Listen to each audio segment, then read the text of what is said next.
So this morning we're here with Dr. Mike Valentine, who is now the incoming president in 2 years of the National ACC to discuss relevant issues. As these care models change and as the economic burden shifts from fee-for-service to value-based patterns, how is it that the American College is helping craft a message or craft educational content to the practitioner in the trenches of how do we actually use this incredible law, if you would, that is going to change our whole payment structure to our advantage? And how do we learn about it? What do we do to prepare for the change that's upon us in payment reform? Well, and that's a great question, Charlie. The CMS delivered the MACRA law, and the response began in April. April 16th is when CMS announced really the full ramifications of MACRA, the new payment system that we will all work under, beginning with our data in 2017 and moving through 2019. So this is going to impact not only cardiologists, but the entire physician network across the country. And the Piedmont Heart Institute will also be involved, and all of the Piedmont physicians. So it's very timely that we discuss this. The American College created a MACRA task force, and the leader of this task force, the chair, is Paul Casale. And Paul has recently moved to Mount Sinai, New York, where he's helping run their entire payment system structure. He is an expert in this, and we have a large task force that's really trying to help all the members of the American College and physicians across the country, teaming up with our other organizations and sister organizations to teach us what do we need to be doing not only over the next 6 months, but over the next 2 years to prepare for the payment change. In going from a volume to value transformation, we as physicians are the main drivers of healthcare cost. We're going to have to learn how to play together in the sandbox. Absolutely. And doing alternate payment systems means that you will be coordinating care with cardiac surgeons, anesthesiologists, all the different physicians, infectious disease. I think you couldn't be in a better position at Piedmont to help bring this along. We at the college are there to help provide, hopefully, the information to you and your other physicians about how do we structure this, how do we work, how do we understand. I think the most important thing right now that you and I are finding out is none of our members know about this. Right. You know, when you ask 100 physicians in a room, how many of you understand the new volume to value transformation in MACRA, 2 or 3 hands go up. This is not going to fly. The physicians across the country are going to be shocked when they hear about this. And unfortunately, we've got our heads in the sand and we're not opening up to do. Right. So the college is trying to help with this, and obviously a MACRA task force. We're speaking at every live meeting. We're speaking at every chapter. We'll be speaking at the Georgia chapter, just like we will at the Virginia chapter. But it's really a huge, monumental task to try to take the hundreds of thousands of physicians in this country and bring them up to speed, because it's really going to hit them in the face. Well, and we've seen that in the front lines at Piedmont, just trying to keep up with the changes in the laws. That announcements are made. We find many of them come out on a video on YouTube, and for some major law reform that we're supposed to know about.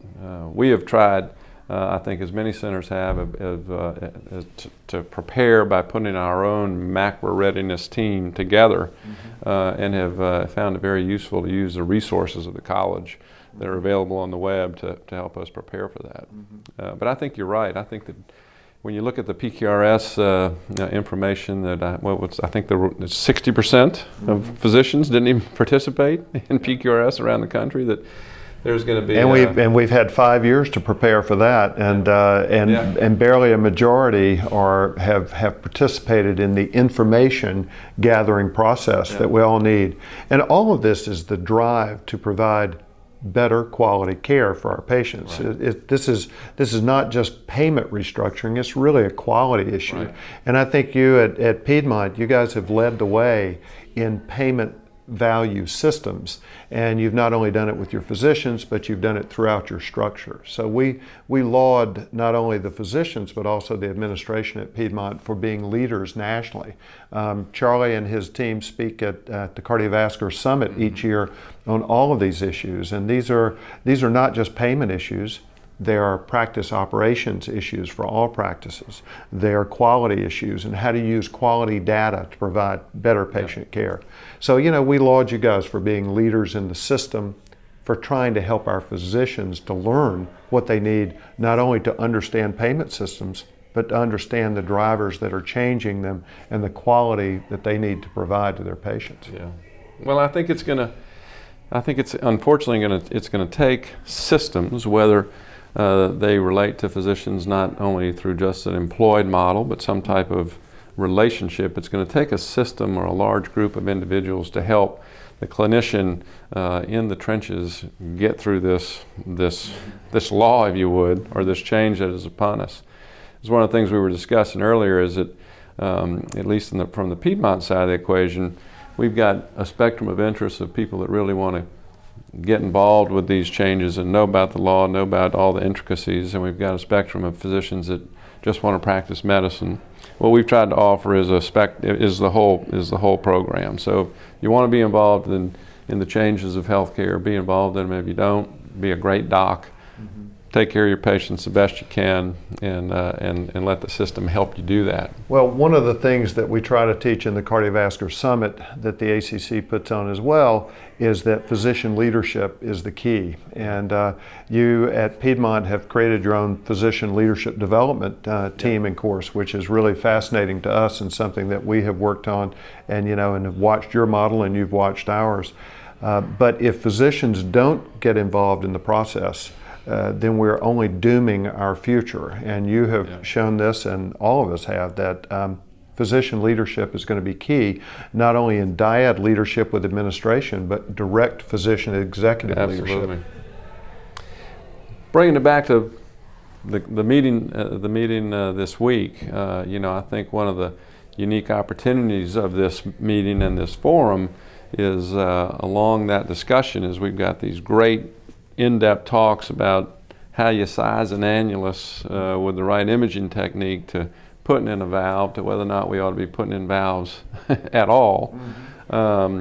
It's a great combination of subject matter that I think will also tie together tonight with our MACRA discussion at 5 o'clock, where we'll actually bring some of the educational lessons of the clinic to a forum this evening with our meeting participants, and actually trying to continue that educational effort of it's great what you learned here about taking care of patients. Now we're going to try to tell you how to prepare for the future and use those resources wisely, because we're going to be responsible for them.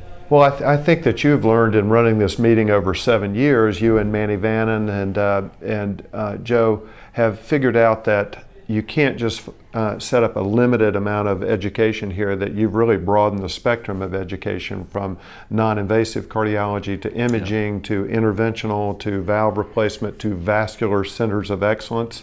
I think we've heard so many fascinating subjects, but also now to bring in education of our physicians, payment reform. This is becoming a real broad spectrum meeting. So I can't believe that we can't expand it even further and have more and more people here to get, because I found this one of the most intimate learning settings that we've seen. It's far different from a meeting with 500 or 5,000 people or 20,000 people. This is really small group discussion.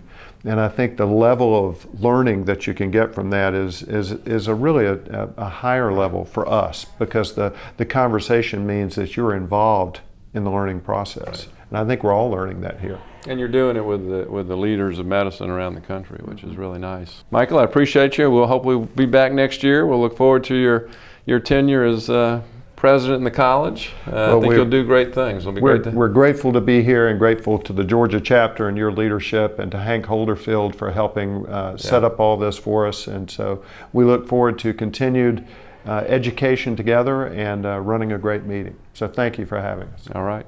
Thank you.